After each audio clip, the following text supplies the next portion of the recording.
Il croyait être invincible, jeune et plein de fierté, jusqu'au jour où un vieil homme mendiant l'a confronté. Ce qu'il ne savait pas, c'est que cet homme avait sauvé sa vie quand il était enfant. Aujourd'hui, découvrez comment un simple acte de colère peut changer une vie entière et transformer un quartier tout entier. Restez avec nous jusqu'à la fin et abonnez-vous pour suivre chaque chapitre de cette incroyable histoire de rédemption, de bonté et de transformation. Le soleil matinal baignait les rues étroites de Kinshasa d'une lumière dorée, mais la chaleur étouffante n'empêchait pas Moussa de commencer sa journée avec impatience.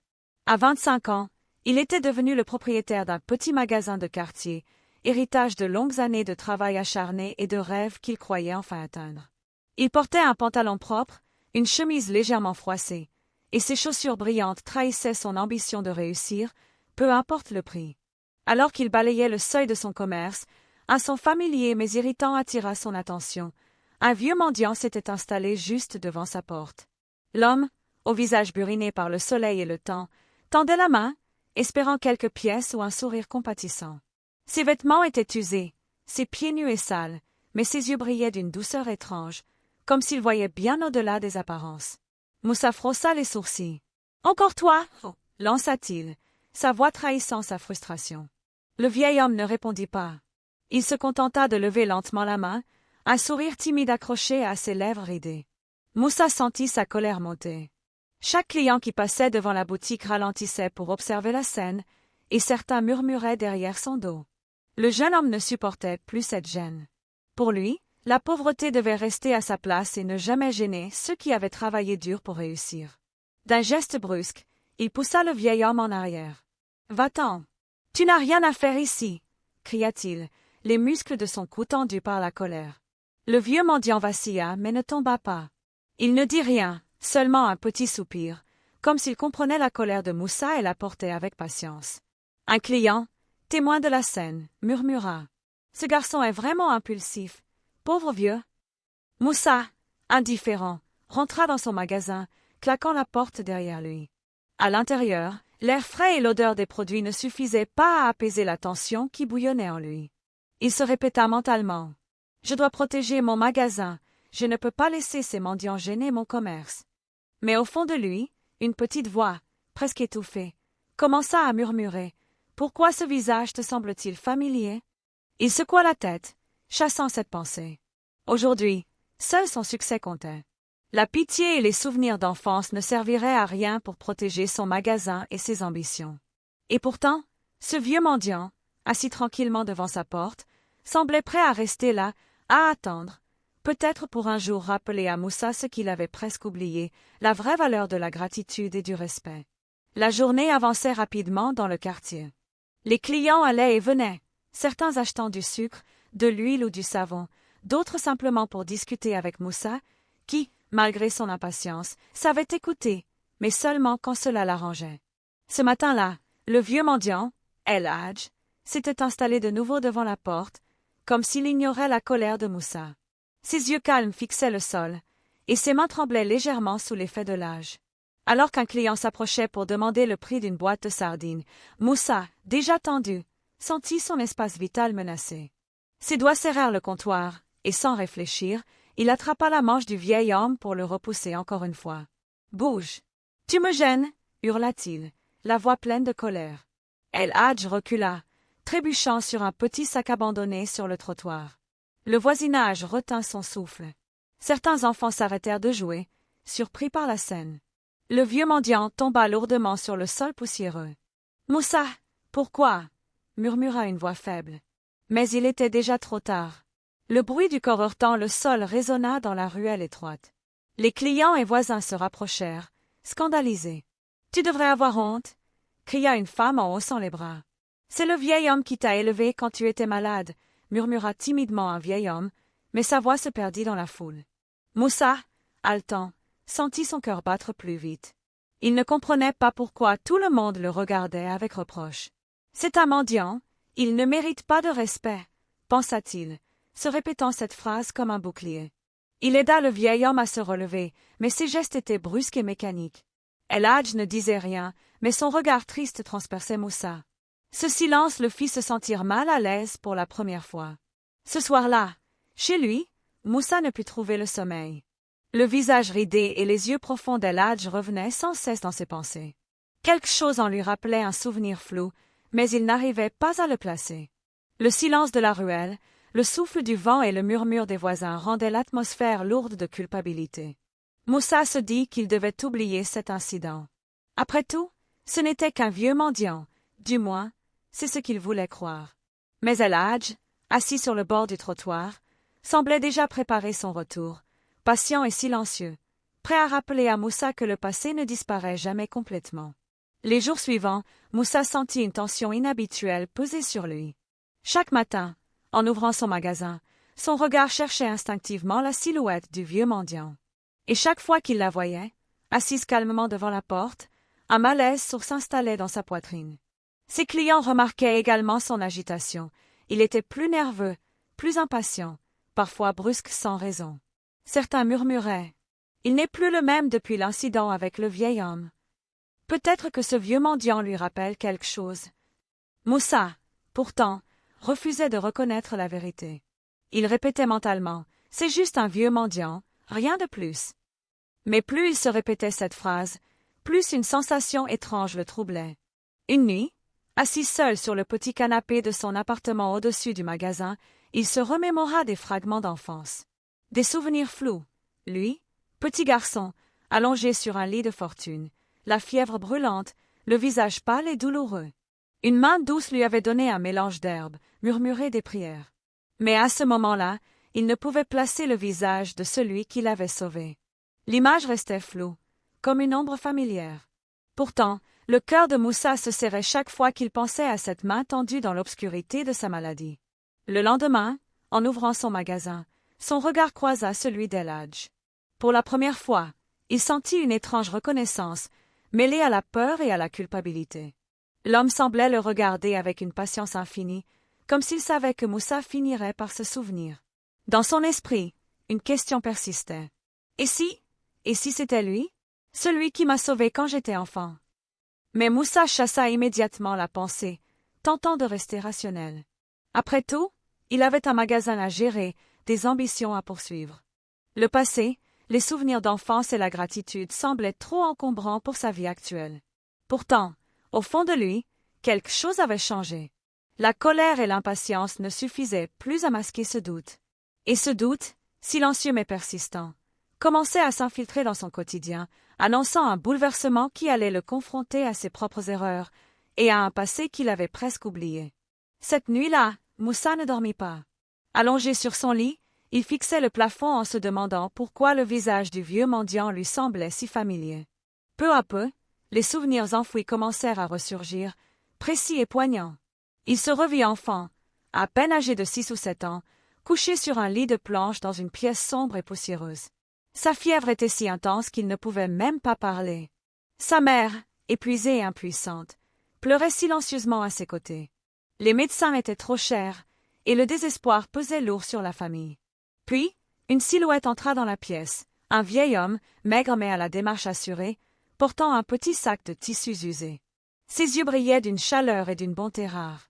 Il s'approcha du jeune Moussa avec précaution et posa sa main sur son front brûlant. « Ne t'inquiète pas, petit, tu vas t'en sortir. » La voix était douce, rassurante, et quelque chose dans ce ton fit que le cœur de Moussa, même enfant, sentit un apaisement immédiat. L'homme sortit des herbes et des fioles qu'il mélangea avec précision. Il murmura des prières dans une langue ancienne que Moussa ne comprenait pas encore, mais la chaleur de ses mots pénétrait jusqu'à ses os. Lentement, le garçon sentit la fièvre descendre, sa respiration s'apaiser. « Qui est cet homme ?» pensa Moussa, alors que les souvenirs revenaient par vagues. Les images devinrent plus nettes, le visage ridé, les yeux empreints de bonté, le pendentif autour du cou. Tout lui semblait étrangement familier. Et soudain, un choc, c'était le même homme qui l'avait repoussé devant son magasin quelques jours plus tôt. La culpabilité le submergea. Comment avait-il pu frapper celui qui l'avait sauvé? Son cœur battait à tout rompre, mélange de honte et de confusion. Il se sentit à la fois petit et ridicule devant l'ampleur de son oubli. Le flashback continua. Après le traitement, l'homme avait quitté sa maison en laissant simplement ces mots. « Souviens-toi, la vie te donne une seconde chance, ne l'oublie jamais. » Ces paroles résonnaient désormais dans l'esprit de Moussa, avec une intensité qu'il ne pouvait plus ignorer. Le vieux mendiant n'était pas qu'un obstacle devant son commerce, il était celui qui avait changé sa vie, celui qui avait veillé sur lui quand personne d'autre ne pouvait. Moussa sentit alors une pointe de remords brûlante. Il se leva de son lit, prit une grande inspiration et murmura. « Je dois réparer mon erreur, je dois lui parler, et peut-être demander pardon. » Mais il savait déjà que ce ne serait pas facile. La fierté, l'orgueil et l'habitude de tout contrôler étaient des barrières difficiles à franchir. Et pourtant, une chose était certaine, il ne pouvait plus ignorer la vérité. Les jours passèrent, et Moussa continua de gérer son magasin. Mais quelque chose avait changé, la tension entre lui et les habitants du quartier se faisait sentir. Les voisins, ayant assisté à ses colères répétées contre le vieux mendiant, chuchotaient derrière son dos. Il ne respecte personne. Même ce pauvre El-Hadj, qui est là depuis toujours, il le repousse sans vergogne. Moussa entendait ces murmures, mais tentait de les ignorer. Pourtant, chaque fois que ses yeux croisaient la silhouette du vieil homme assis calmement devant son magasin, un frisson le traversait. L'homme ne parlait jamais, ne se plaignait jamais, mais semblait l'observer avec une patience infinie, comme s'il savait tout de lui. Un matin, alors que Moussa organisait les étagères de son magasin, un jeune client osa lui lancer. « Moussa, vous devriez peut-être être plus gentil. Même El-Hadj mérite du respect. » La remarque le fit tiquer. Il détourna les yeux, serrant les poings, essayant de cacher sa gêne. Mais à l'intérieur, quelque chose se déchirait, il sentait que son comportement n'était pas juste. Pourtant, son orgueil l'empêchait encore de l'admettre. El-Hadj, de son côté, continuait sa routine silencieuse. Chaque matin, il s'asseyait sur le même trottoir, regardant le commerce et ses habitants. Il ne mendiait pas beaucoup, se contentant de quelques pièces jetées par les passants compatissants. Mais sa présence constante était comme un rappel muet à Moussa, le passé ne s'efface pas si facilement. Un soir, alors que le soleil se couchait, Moussa nettoyait les vitres du magasin. Il aperçut El-Hadj qui ramassait doucement une pièce tombée sur le sol. Un sentiment étrange de reconnaissance et de culpabilité s'empara de lui. Il se souvint des souvenirs d'enfance, du vieil homme qu'il avait sauvé, et de toutes ces paroles de sagesse qu'il avait oubliées. Pour la première fois depuis longtemps, il pensa « Et si j'avais mal agi? Et si je devais vraiment réparer ce que j'ai fait ?» Mais son orgueil restait un obstacle. Il voulait agir, mais il ne savait pas comment approcher El-Hadj après l'avoir repoussé violemment. Les voisins, eux, commençaient à observer Moussa avec un mélange de curiosité et d'inquiétude. Certains murmuraient « Peut-être que ce vieux va lui rappeler quelque chose. Il se rendra compte tôt ou tard qu'on ne peut pas ignorer ceux qui nous ont aidés. » Moussa sentait cette tension, mais il continuait de faire semblant que tout était normal. Pourtant, chaque jour qui passait, l'ombre d'El-Hadj devant son magasin devenait un poids invisible, un rappel constant de la bonté qu'il avait oubliée et de l'erreur qu'il avait commise. Le jeune homme commençait enfin à comprendre que la vie a une manière étrange de nous rappeler nos dettes, même lorsqu'on pense pouvoir les ignorer. C'était une matinée particulièrement chaude. Le soleil semblait peser sur les épaules de Moussa tandis qu'il réapprovisionnait les étagères de son magasin. Les clients affluaient et s'attardaient devant la vitrine, examinant les produits. Moussa, déjà tendu à cause de l'agitation, sentit son impatience monter. El-Hadj, fidèle à sa routine, s'était de nouveau installé devant la boutique, assis sur le trottoir avec son petit sac à ses côtés. Le vieil homme ne demandait rien, se contentant d'observer le va-et-vient des passants, comme s'il mesurait la vie autour de lui. Un client, un homme pressé et bavard, s'attarda trop longtemps près du comptoir pour demander le prix d'un paquet de farine. Moussa, irrité, frappa doucement le comptoir pour attirer l'attention du client. Le geste fit trébucher le vieux mendiant qui se tenait juste derrière. Avant même que Moussa ne puisse réfléchir, sa main s'abattit brusquement sur l'épaule d'El-Hadj pour le repousser. Le vieil homme tomba lourdement sur le sol poussiéreux. Un silence pesant tomba sur la rue. « Monsieur !» cria une cliente horrifiée. « Vous êtes fou !» « C'est un vieillard !» renchérit un autre passant. Le cœur de Moussa battait à tout rompre. Il sentit la panique et la honte s'emparer de lui. Il avait agi impulsivement, encore une fois, sans réfléchir. El-Hadj ne se plaignit pas. Il resta immobile quelques secondes, reprenant lentement son souffle. Puis, dans un murmure fatigué mais clair, il prononça « Moussa, tu ne te souviens pas de moi, mais je t'ai sauvé autrefois. » Moussa s'immobilisa. Les mots résonnaient dans sa tête comme un écho inattendu. Son regard tomba sur les yeux profonds et familiers du vieil homme, et son esprit se mit à revivre tous les souvenirs d'enfance qu'il avait tenté d'oublier. C'est toi, balbutia Moussa, la voix tremblante. El-Hadj hocha lentement la tête. Le silence de la rue pesait lourdement, et les passants regardaient, choqués par la révélation. Moussa sentit un mélange de honte, de regret et de confusion l'envahir. Il s'agenouilla devant le vieil homme, incapable de trouver ses mots. Je ne savais pas. Je suis désolé, murmura-t-il, les larmes lui montant aux yeux. Le vieil homme posa une main douce sur son épaule et répondit avec une patience infinie.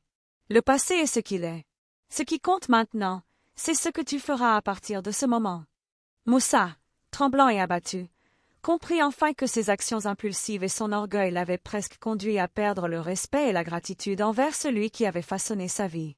Ce jour-là, il prit conscience que la bonté ne disparaît jamais complètement, même lorsqu'on tente de l'ignorer.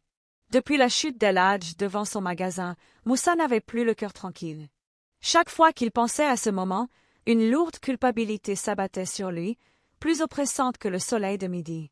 Il ne pouvait plus ignorer l'évidence, il avait frappé l'homme qui l'avait sauvé lorsqu'il était enfant. Assis seul dans son bureau, il repassait la scène encore et encore dans sa tête.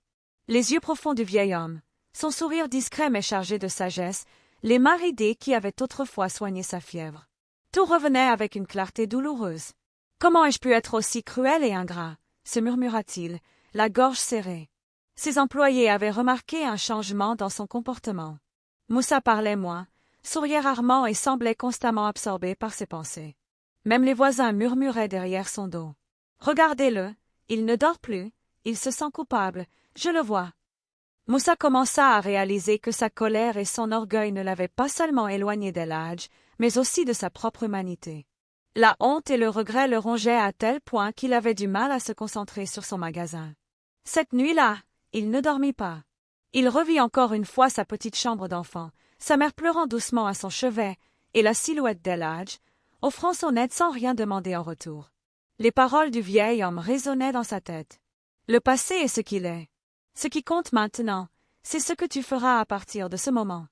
Moussa comprit alors que le temps de l'orgueil était révolu. Il devait agir, réparer son erreur, et montrer de la gratitude envers l'homme qui avait fait plus pour lui que quiconque. Le jeune homme passa la nuit à réfléchir à une manière de demander pardon, à comment honorer le vieux mendiant et à corriger ses comportements impulsifs. Mais il savait que les mots seuls ne suffiraient pas. Ses actions devraient être sincères, concrètes et immédiates. Au lever du jour, Moussa prit une décision ferme, il ne laisserait plus l'orgueil et la fierté guider ses actes. Il devait retrouver l'humilité, reconnaître ses erreurs et montrer à El-Hadj le respect et la gratitude que cet homme méritait depuis toujours. Le poids de la culpabilité avait changé quelque chose en lui. Cette prise de conscience marquait le début d'un long chemin vers la rédemption. Le matin suivant, Moussa se leva plus tôt que d'habitude, le cœur lourd mais déterminé. Il savait qu'il ne pouvait plus ignorer El-Hadj. L'homme était là, fidèle à sa routine, assis calmement devant le magasin, un regard tranquille mais pénétrant posé sur lui. Moussa prit une grande inspiration et sortit du magasin, une petite boîte de biscuits et quelques pièces à la main. Chaque pas semblait peser une tonne. Lorsqu'il arriva à hauteur du vieil homme, il sentit sa voix trembler. « El-Hadj, je suis désolé pour ce que je vous ai fait. Je n'avais aucune excuse. Le vieil homme leva lentement les yeux vers lui. Le silence s'installa quelques secondes, lourde de sens. Puis, doucement, El-Hadj murmura. « Je sais, Moussa. Tu ne savais pas, mais maintenant tu sais. C'est déjà un pas. » Moussa tendit la boîte de biscuits et les pièces, hésitant. El-Hadj secoua la tête. « Ce n'est pas pour ça que je suis là, Moussa. L'argent et les cadeaux ne changent pas le passé. Ce qui compte, c'est ton cœur et tes actions à venir. » Le jeune homme sentit ses yeux s'humidifier.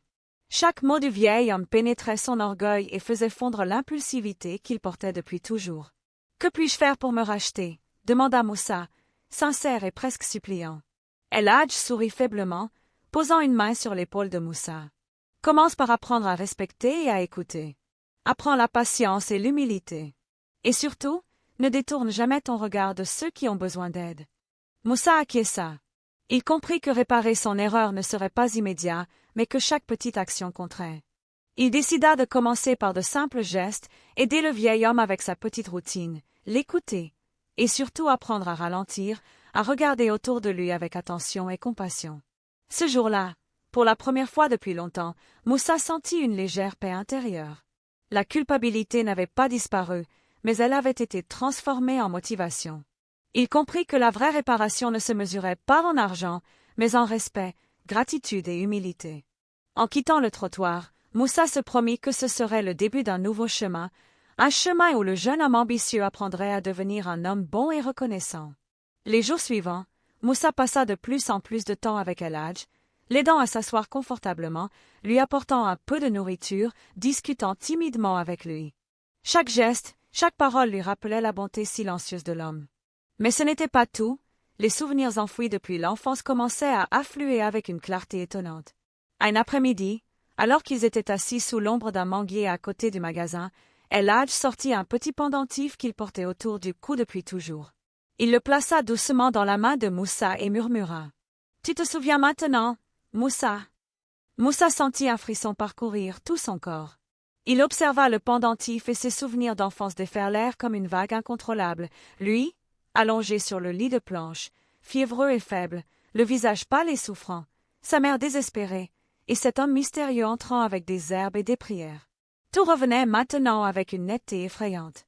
« C'est toi, c'était toi !» balbutia-t-il, la voix tremblante. El Hadj hocha lentement la tête. « Oui, Moussa, je t'ai sauvé quand tu étais enfant. Et je suis encore là pour te guider, si tu le veux. » Les larmes montèrent aux yeux de Moussa. Il se sentit à la fois honteux et reconnaissant.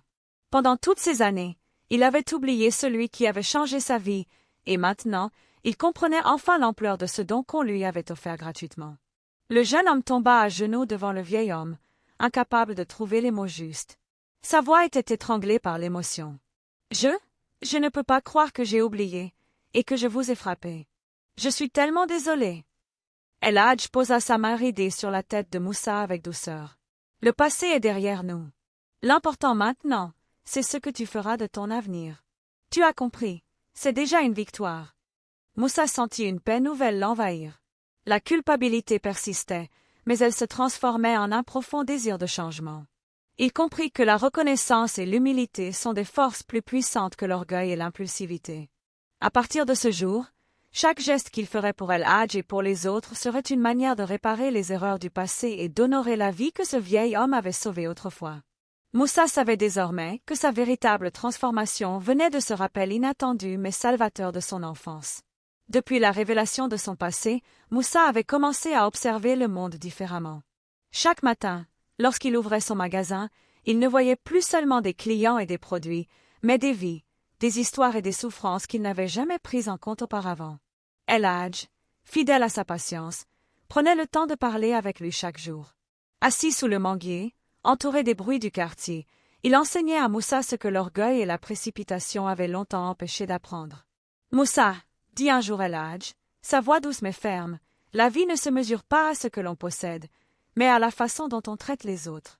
Même les plus petits gestes de bonté ont le pouvoir de transformer une vie. » Moussa écoutait attentivement, les yeux baissés, absorbant chaque parole comme un élève qui découvre pour la première fois la vraie valeur de l'humilité. El Hadj continua. « Souviens-toi, mon garçon, l'impulsivité et la colère ne construisent rien.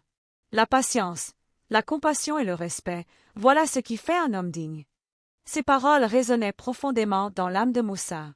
Il se souvenait maintenant de son enfance, de la fragilité de sa vie à l'époque et du sacrifice silencieux d'El Hadj. Il comprit que son orgueil l'avait presque aveuglé à la gratitude, et que chaque instant passé à se fâcher inutilement avait été un moment perdu pour apprendre et grandir. Pour mettre ces leçons en pratique, Moussa commença par de petits gestes, offrir de l'eau fraîche aux clients, écouter attentivement ceux qui venaient demander des conseils, et surtout, respecter le vieil homme qui l'avait sauvé. Chaque jour, il se surprenait à ralentir, à sourire et à parler avec douceur, même lorsqu'il était pressé ou stressé. El Hadj, de son côté, observait ce changement avec un léger sourire. Il savait que le chemin de la rédemption et de l'humilité était long, mais il voyait en Moussa un potentiel qu'aucun orgueil ne pourrait désormais étouffer. Pour la première fois depuis longtemps, Moussa ressentit une paix intérieure qu'il n'avait jamais connue. Il comprit que l'humilité n'était pas une faiblesse, mais une force silencieuse qui transformait la vie et les relations. Et il savait que, grâce à El Hadj, il venait de franchir la première étape d'une profonde transformation personnelle. Au fil des semaines, les habitants du quartier commencèrent à remarquer un changement radical chez Moussa. Le jeune homme, autrefois impulsif et impatient, était désormais attentif et poli avec ses clients. Il prenait le temps de discuter, d'écouter et de sourire, même lorsque la boutique était bondée. Les voisins qui avaient autrefois murmuré à propos de son comportement avec le vieux mendiant étaient désormais étonnés. Regardez-le, il n'est plus le même. Il aide le vieux chaque matin, il sourit aux enfants, c'est incroyable. Moussa, de son côté, ne cherchait pas à impressionner qui que ce soit. Ses gestes venaient du cœur, guidés par les leçons d'El Hadj et par la profonde culpabilité qu'il ressentait pour son comportement passé. Il voulait réparer ses erreurs et se montrer digne de l'homme qui l'avait sauvé. Chaque matin, il s'approchait d'El Hadj avec un geste de respect, une chaise pour s'asseoir, un peu d'eau fraîche, parfois quelques fruits ou gâteaux. Le vieil homme, silencieux mais attentif, observait et approuvait ce changement progressif. « Tu avances bien, Moussa. Continue ainsi, et tu comprendras que la vie est plus douce quand on respecte les autres, » lui dit El Hadj un jour, les yeux brillants de fierté. Les clients commencèrent eux aussi à remarquer l'évolution. Certains qui avaient fui la boutique à cause de l'orgueil de Moussa revenaient, impressionnés par sa nouvelle attitude. Le magasin devint plus accueillant, plus vivant, et le jeune homme sentit que sa propre vie s'améliorait au même rythme que son caractère. Moussa, assis un soir à discuter avec El Hadj, murmura « Je n'avais jamais compris ce que signifiait vraiment la gratitude et le respect, jusqu'à ce que je vous voie chaque jour et que je me souvienne de mon passé. Merci de ne jamais m'avoir abandonné. » El Hadj posa sa main ridée sur l'épaule de Moussa, souriant doucement. « La vraie récompense, Moussa, c'est de voir que tu apprends et que tu changes par toi-même. Le reste viendra naturellement. » Pour la première fois, Moussa ressentit un équilibre intérieur qu'il n'avait jamais connu. Il comprit que les erreurs passées pouvaient être réparées, mais que la vraie transformation venait d'un changement sincère du cœur. Ainsi, la rédemption du jeune homme était en marche, et le quartier, témoin de ce changement, commençait à lui rendre le respect qu'il avait perdu depuis longtemps.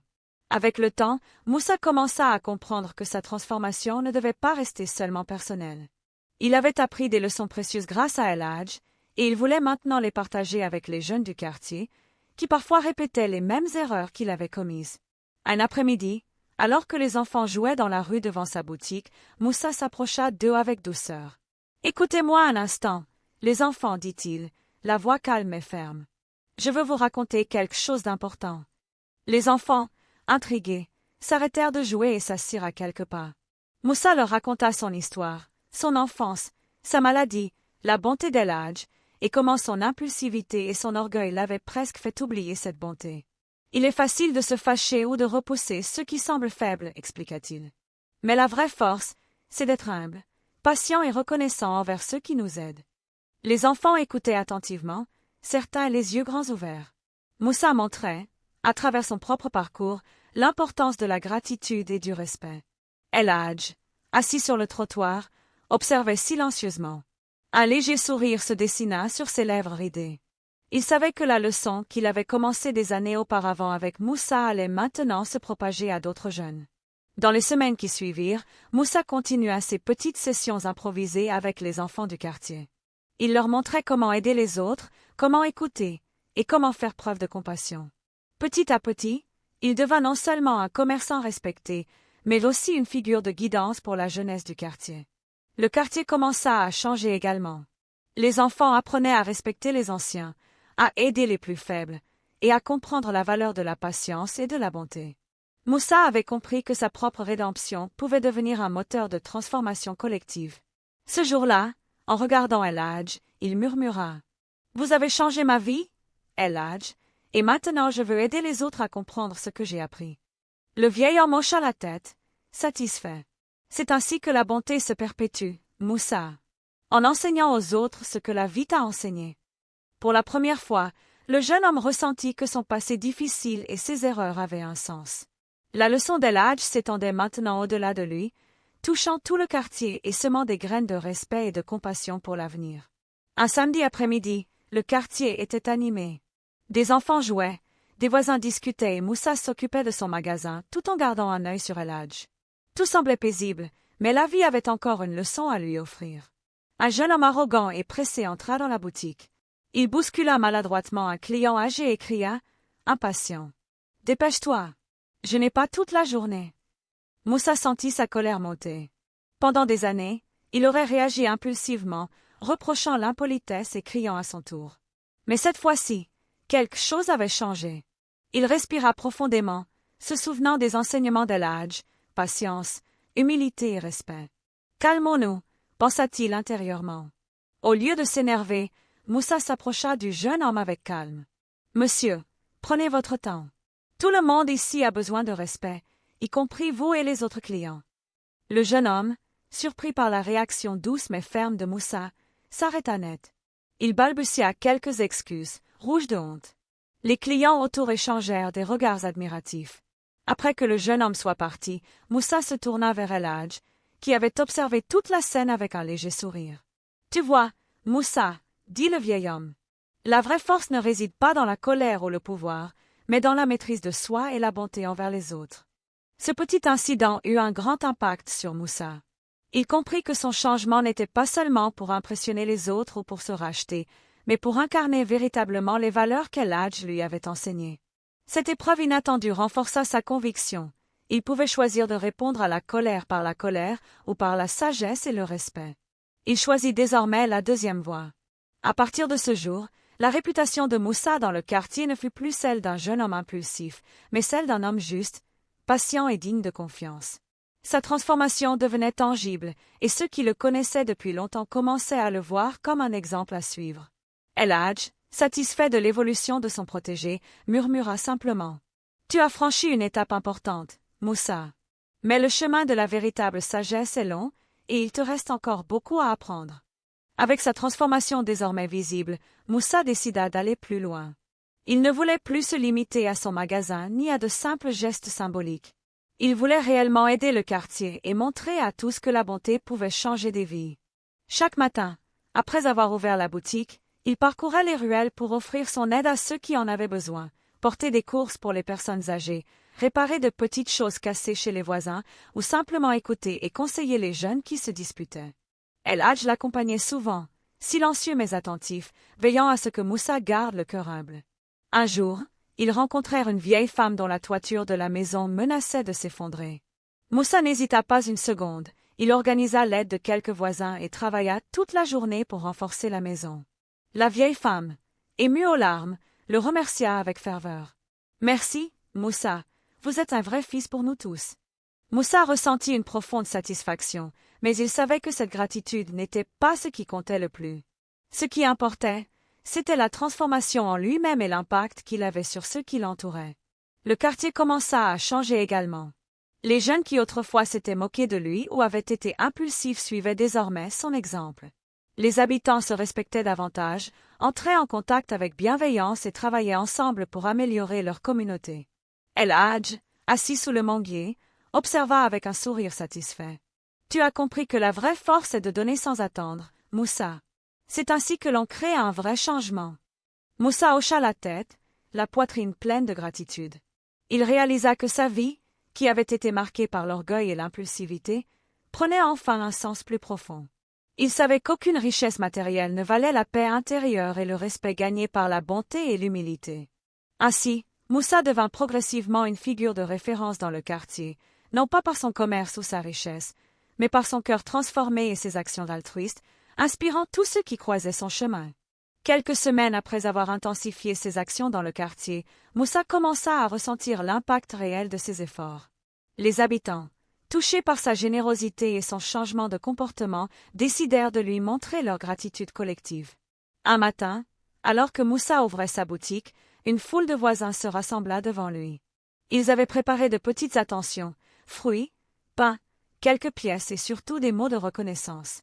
Les enfants qui l'avaient guidé vinrent avec des dessins colorés et des lettres exprimant leur admiration.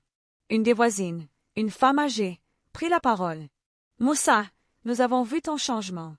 Tu as transformé non seulement ta vie, mais celle de tout le quartier. Merci pour tout ce que tu fais. » Moussa, surpris et ému, sentit ses yeux s'humidifier. Il regarda autour de lui et vit El-Hadj, assis comme toujours sous le manguier, un léger sourire satisfait sur le visage. Le vieil homme hocha la tête et murmura. « Regarde, Moussa, ta sincérité et ton cœur ont touché tout le monde. » Le jeune homme se tourna vers le vieux mendiant, avec une émotion palpable, dit « El-Hadj, je n'ai jamais oublié ce que vous avez fait pour moi.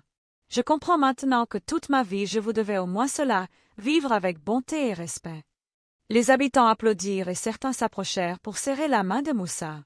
Il comprit que la gratitude n'était pas seulement un sentiment, mais aussi un acte partagé, une reconnaissance qui pouvait inspirer les autres à suivre le même chemin. Ce jour-là, Moussa sentit que sa vie avait changé profondément. Il n'était plus simplement un jeune homme ambitieux et impulsif, il était devenu un pilier de son quartier, un exemple de rédemption et de bonté. Et dans un coin, El-Hadj, le vieil homme qui l'avait sauvé enfant, regardait la scène avec fierté silencieuse. Il savait que la leçon avait été comprise et que le cercle de bonté continuerait à se transmettre, touchant encore plus de vie.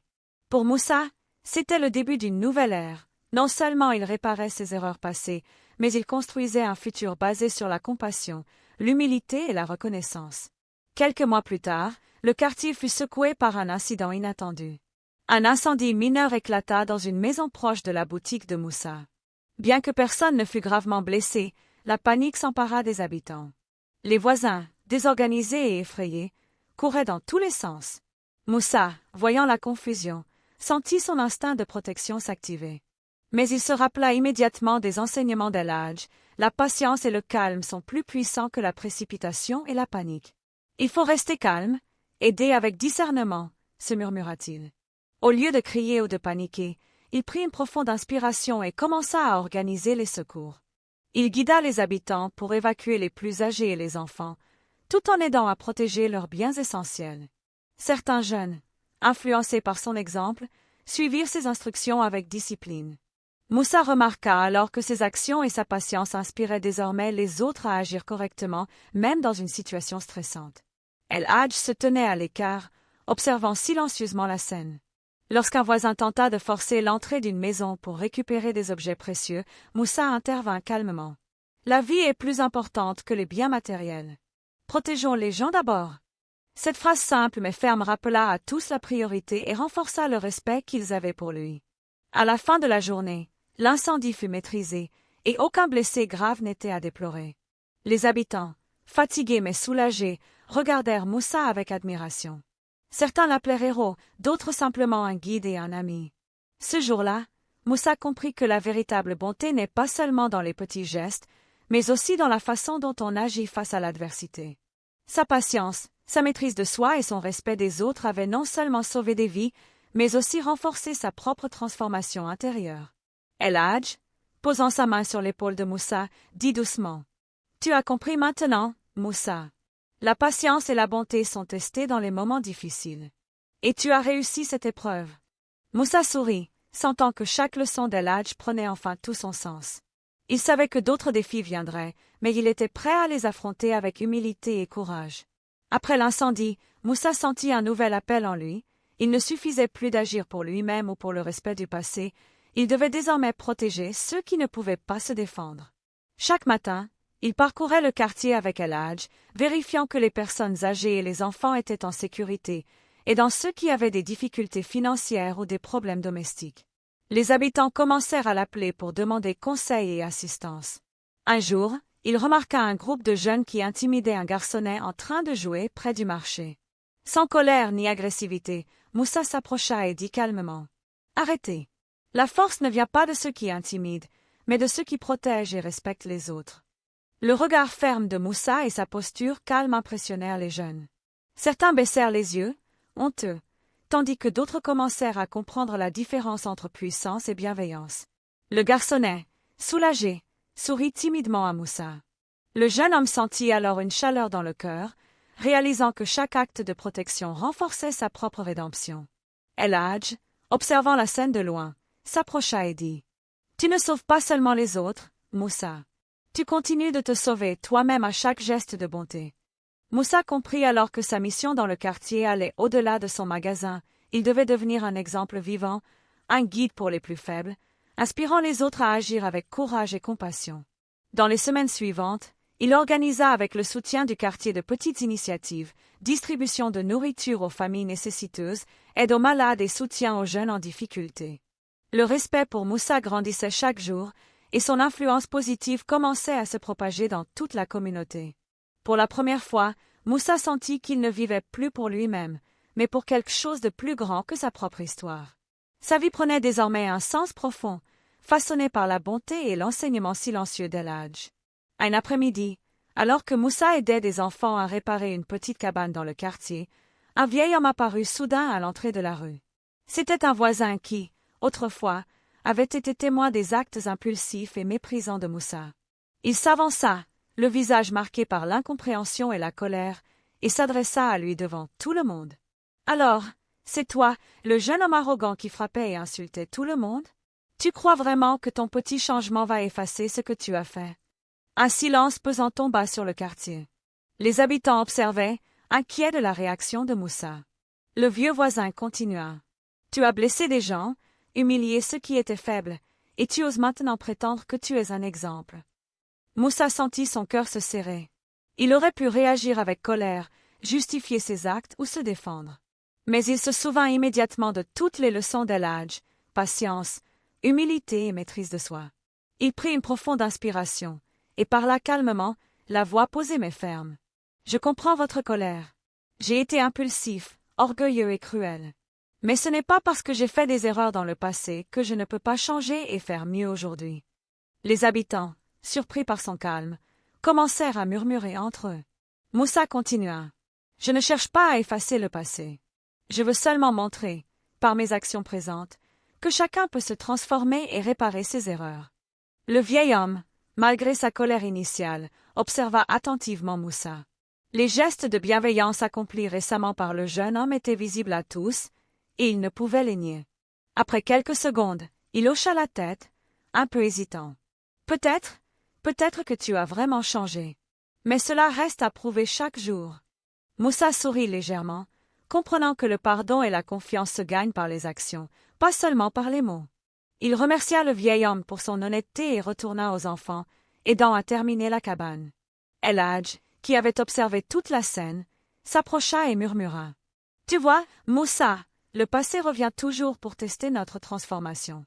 Et aujourd'hui, tu as passé le test. » Moussa comprit alors une vérité profonde. La rédemption n'est jamais complète tant que le passé continue d'exister, mais chaque réaction juste et chaque acte de bonté renforce le chemin de la véritable transformation.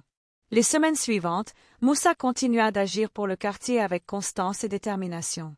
Ses gestes n'étaient plus ponctuels ou symboliques, ils faisaient désormais partie de sa vie quotidienne.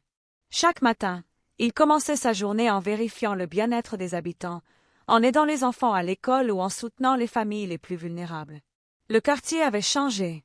Les jeunes qui autrefois traînaient sans repère apprenaient à respecter leurs aînés et à aider leurs voisins. Les habitants plus âgés se sentaient en sécurité et soutenus. Moussa avait réussi à instaurer un climat de confiance, de solidarité et de respect, un climat que beaucoup pensaient impossible à atteindre dans le passé. Un soir, alors que le soleil se couchait sur le quartier, Moussa et El Hadj s'assirent sous leur manguier habituel.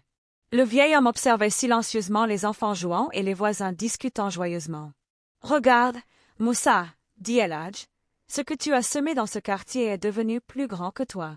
Tu as transformé non seulement ta vie, mais celle de tous ceux autour de toi. » Moussa sentit une profonde émotion monter en lui. Il se rappela les jours où il était impulsif, cruel et aveuglé par son orgueil.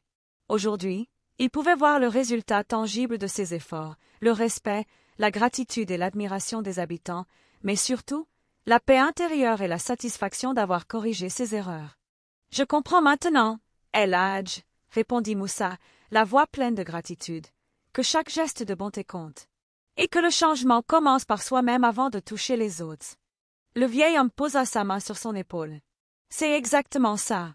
La rédemption n'est pas un acte unique, mais un chemin quotidien. Et tu marches sur ce chemin avec sincérité. » Moussa regarda autour de lui et comprit que sa transformation avait dépassé ses propres attentes. Il avait trouvé sa place non pas par la richesse ou le pouvoir, mais par l'humilité, la compassion et le respect. Le quartier entier, désormais conscient de l'impact positif de Moussa, continuait à prospérer dans la bienveillance. Le jeune homme avait non seulement réparé son passé, mais il avait aussi construit un héritage durable de bonté et de sagesse pour les générations futures. Le matin se leva sur le quartier avec une lumière douce et chaleureuse. Moussa ouvrit sa boutique comme à son habitude, mais cette fois-ci, il le fit avec une paix et une confiance intérieure qu'il n'avait jamais connues auparavant. Le quartier entier semblait refléter son évolution. Les enfants jouaient en sécurité, les voisins s'entraidaient, et le respect mutuel régnait. El Hadj était assis sous le manguier, observant le jeune homme avec fierté. Aujourd'hui, il n'y avait ni leçon à donner, ni rappel nécessaire.